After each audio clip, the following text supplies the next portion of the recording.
sales for all of March and April and May to the AFIA Foundation to provide medical assistance for Ukrainian refugees. We already have 1 million Ukrainians that have fled.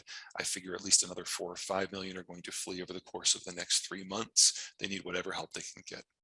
Okay, that's it. Michael, over to you. All right, thanks, Peter. And as a reminder to everybody else, please get your questions in. We'll try and get to as many, if not all of them, as possible. We have a couple questions here. We're referring to the shale map you showed earlier, specifically shale deposits in places like Western Europe, Germany, China. Sure. Why aren't those resources likely to be tapped and developed? Let me bring that online. Okay, let's start with China because we're in the process of updating this map. One of the things when a war happens, you got to go through all your stuff and figure out what you need to update. So this is dating from about 4 years ago. Since then, the Chinese have kind of given up on shale. There's really only one part of China that has what we would consider economically viable portions of it. Most Chinese shale is deeper. The deposits are less petroleum dense, and a lot of it is something called lacertane shale, which is lake bed shale as opposed to marine shale. So it's a little waxy, it's harder to get out. The one exception is in Sichuan, which Beijing sees as a secessionist region. So they have in succession reduced their projections for what they're going to get.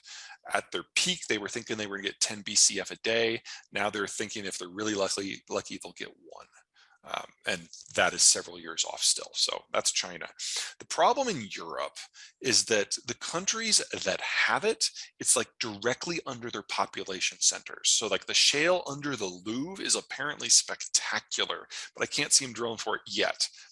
Will they as the pressure builds? Yes, but they don't have the technical skills in country. They're going to have to import that. The fields are smaller.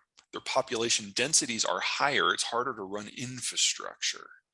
And so from the point that they decide to bite the bullet and bulldoze the protesters and just do it, you're still talking a minimum of 2 years, probably more. There are a couple exceptions. The United Kingdom could probably bring their stuff on in 1.5 years because they've already poked at it. They know a little bit more about it. And a lot of the firms that are skilled in hydraulic fracturing are headquartered in the UK. So don't have to go nearly as far out. There's also the possibility from a technical point of view that Libya looks really good. The problem is Libya is in Libya. And so you would have to first address the country's other shortcomings before you would be able to go into the kind of manpower heavy production in shale. Remember, shale, each well taps a single line or a single series of lines. And so from a man hours point of view, it's much more intensive than conventional. So physical security is a much bigger factor. And in Libya, you can do the math. South Africa also looks interesting. What implications do you see these energy disruptions having on the Canadian oil industry over the next 12 months? Canadian oil has 2 problems. The one that they like to shout about is the less important of the 2, and that's that Ottawa is green.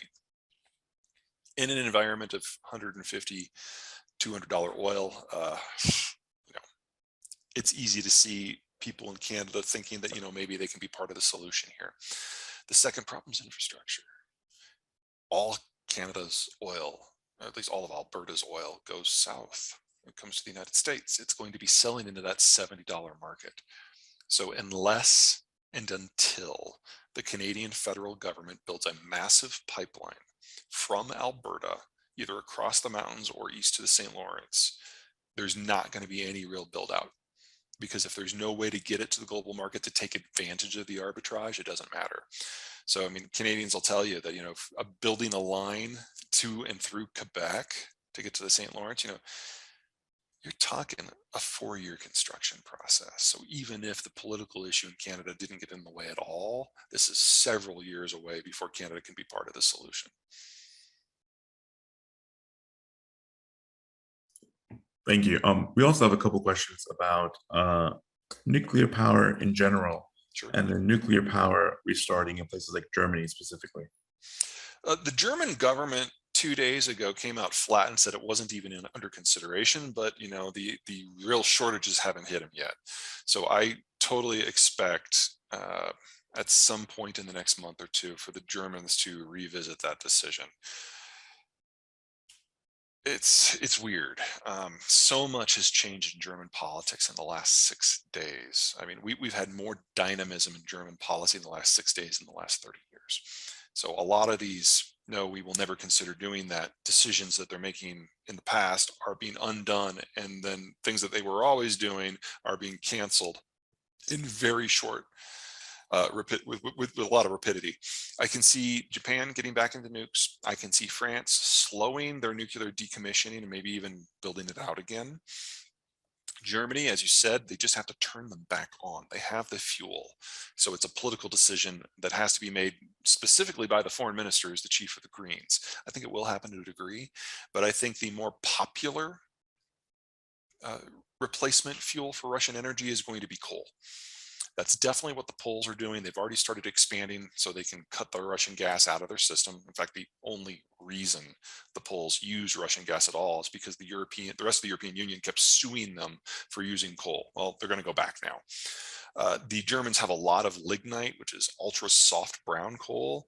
It is their single largest source of fuel, and they're probably going to increase their use of it by at least a third this year, because there just aren't any other options. I'm actually a little bit more concerned about Austria and Italy than I am about Germany, because Germany at least has the coal. Austria and Italy got nothing. So Italy is an energy hub, but they have no energy themselves. And once the natural gas gets cut off when it comes to electricity generation, I mean, sure, they've got better solar potential than most of Northern Europe, but that takes years to come online. So I can actually see the Italians burning